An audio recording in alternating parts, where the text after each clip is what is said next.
24 घंटे में गाजा में 79 लोगों की मौत और 24 घंटे में खान यूनिस में 5 लोगों की मौत। आपको बता दें गाजा में अब तक 40,602 लोग मारे जा चुके हैं। तो अभी भी जिस तरीके से गाजा में महाविध्वंस जारी है, हमलों को अंजाम दिया जा रहा है, इसी बारे में डिफेंस एनालिसिस के साथ हम चर्चा कर रहे थे कि आखिर कैसे खंडर में तब्दील हो चुके इलाके में भी अभी भी हमलों को अंजाम दिया जा रहा है, क्योंकि अब यह साफ हो गया कि किस तरीके से इंपॉर्टेंट लोकेशंस को टारगेट किया गया है। और फिलहाल ये गाजा की हकीकत है, जहां 24 घंटे में गाजा में 79 लोगों की मौत की खबर आई है, 77 जख्मी बताए जा रहे हैं। 24 घंटे में खान यूनिस में 5 लोगों की मौत, 20 जख्मी। सेंट्रल गाजा में एक ही परिवार के 9 लोगों की मौत को लेकर भी खबर। और गाजा का 88% से ज्यादा क्षेत्र इवैक्यूएशन रेंज में है। पूरी आबादी गाजा के सिर्फ 11% क्षेत्र में रहने को मजबूर हो चुकी है। गाजा में अब तक 40,602 लोगों के मारे जाने की भी खबर है। और सिन्हा सर, ये सवाल उस लिहाज से शुरुआत में भी मैंने इसीलिए किया था कि खंडर में तब्दील हो चुकी इमारतों के बीच भी जिस तरीके से हमलों को अंजाम दिया जा रहा है, इस पूरी गाजा स्ट्रिप में जेनिन पर फोकस की बात आपने की थी, लेकिन अब तो देखिए किस तरीके से ये भी साफ है कि 11% ही वो इलाका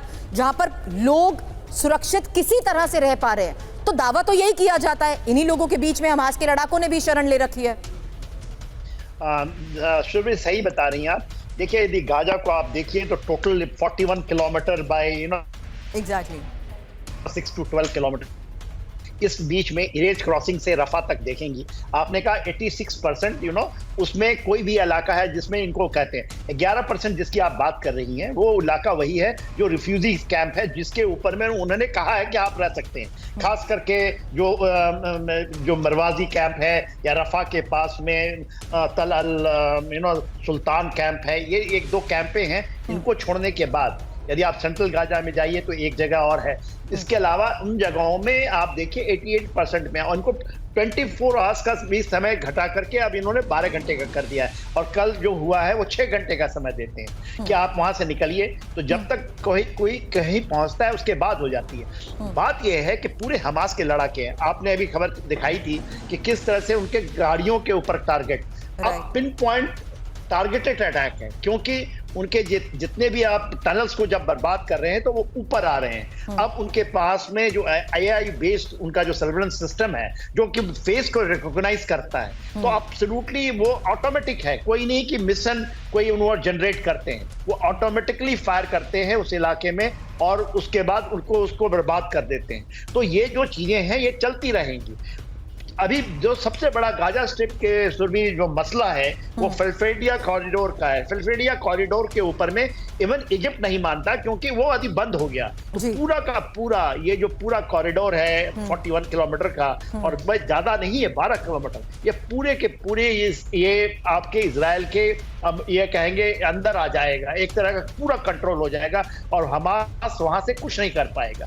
अभी ये जो आप यहाँ देख रही हैं ये ऊपर की तरफ वेस्ट बैंक में क्यों शिफ्ट हुआ? हाँ। इसका एक कारण है कि अहिया सिनवार का ऐसा मानना है कि शायद एक टनल है जिसको ये नहीं खोल पाए हैं, कि ये दोनों को वेस्ट बैंक और कहीं गाजा स्ट्रिप को जोड़ता है ये, और वो भी जाता है बेत हनन से, वो खोज नहीं पाए हैं इसके कारण। और वो उनका कहना है, शायद उनका ऐसा मानना है कि वो वहां स्लिप होकर के वहां पर चला गया है, न कि इजिप्ट में गया है वो। Understood sir. लेकिन अब बात ईरान की न्यूक्लियर तैयारी को लेकर भी सिन्हा सर, मैं इस बारे में आपसे ही सवाल करूंगी आगे, क्योंकि अब ईरान की न्यूक्लियर तैयारी पर हुए विस्फोटक खुलासे के साथ खबर पर सवाल होगा मिडिल ईस्ट के उस हालात को लेकर जहां रीजनल वॉर के बारे में भी थोड़ी देर पहले हम चर्चा कर रहे थे, और अब न्यूक्लियर वेपन बनाने से कुछ ही कदम दूर ईरान है। आपको बता दें यूरेनियम ने यूरेनियम भंडार को वेपन ग्रेड लेवल पर बढ़ा दिया है, और अंतर्राष्ट्रीय परमाणु ऊर्जा एजेंसी की रिपोर्ट में किए जा रहे दावे को लेकर खबर है 17 अगस्त तक 60% संबंधित यूरेनियम का 164.7 किलो भंडार। हालांकि अब और इंफॉर्मेशन आपके सामने रखेंगे कि आखिर किस आधार पर अब ये दावे किए जा रहे हैं कि ईरान कभी भी कर सकता है न्यूक्लियर टेस्ट। हालांकि आज के इस हालात में ईरान मिडिल ईस्ट में जिस तरीके से प्रॉक्सीज के जरिए इजराइल का घेराव करता आया है, ये समझने की हम हमेशा कोशिश करते आए हैं कि क्या ईरान ने बहुत हद तक टाइम बाय करने की कोशिश की है, क्योंकि ईरान सीधे तौर पर अभी भी हमलों को अंजाम नहीं दे रहा है।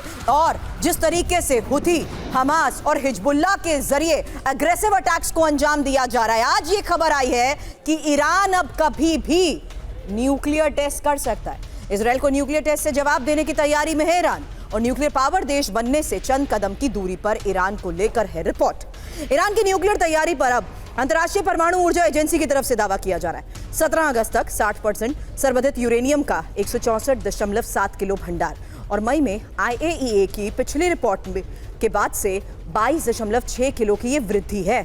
60% शुद्धता तक संवर्धित यूरेनियम, 90% वेपन ग्रेड के बेहद करीब। आपको बता दें, अमेरिका के बाद यूएन की खुफिया रिपोर्ट ने इजरायल की वाकई अब टेंशन बढ़ा दी है।